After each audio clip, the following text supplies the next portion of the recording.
مجيد؟ لا؟ الحمد لله. السلام عليكم. السلام عليكم. اختي بخير، لاباس عليك؟ كنسمعك بعيد. السلام عليكم. عبد المجيد. عبد المجيد. اييه عبد المجيد، مرحبا بك. السلام عليكم. من اهلا وسهلا. اسفي. عليكم السلام ورحمه الله مرحبا. وبركاته. بارك الله فيك. واش مبروك انا علينا الله وعليك، يجازيك بخير شكرا. سيدي.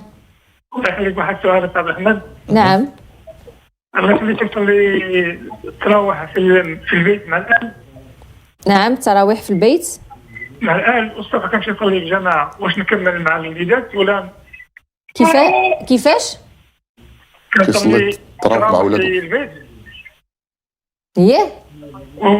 ولكن صلاه الصبح كنمشي نصلي في المسجد، واش نكمل مع الوليدات في البيت ولا نمشي واش للمسجد؟ تصلي مع ولادك التراويح في الدار ولا تمشي للمسجد؟ هذا هو السؤال. لا انا كنصلي التراوح مع الوليدات مع الاهل، اييه.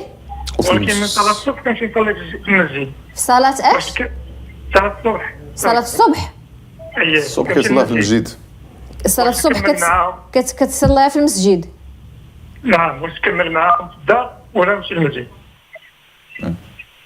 التراويح شنو كتقصد بها؟ واش اللي كنصليوها من مورا العشاء ولا قبل الفجر؟ لا قيام الليل، لا مورا الفجر. مورا الفجر. هذاك الشيء راه قبل الفجر، قبل الفجر، ماشي مورا الفجر، قبل الفجر. قبل الفجر. هذيك سميتها قيام الليل. نعم سيدي. قيام الليل. نعم. واخا نجيب. جميل جدا هذا، جميل جدا. شكرا جميل لك. جدا. شكرا. تفضل يا استاذ. حياك الله اخي عبد المجيد. يعني قيام الليل راه بطبيعه الحق، قيام الليل راه خصو يكون في الدار. قيام الليل راه في البيت.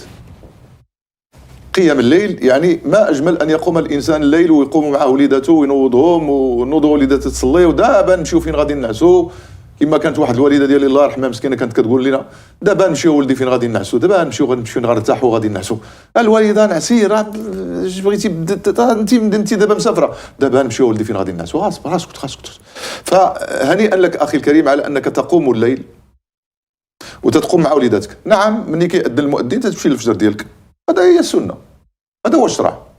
فالوليدات يعني اللي مميز واللي عارف دي معك، واللي البنيات وكذا يصليوا مع امهم في البيت. نعم.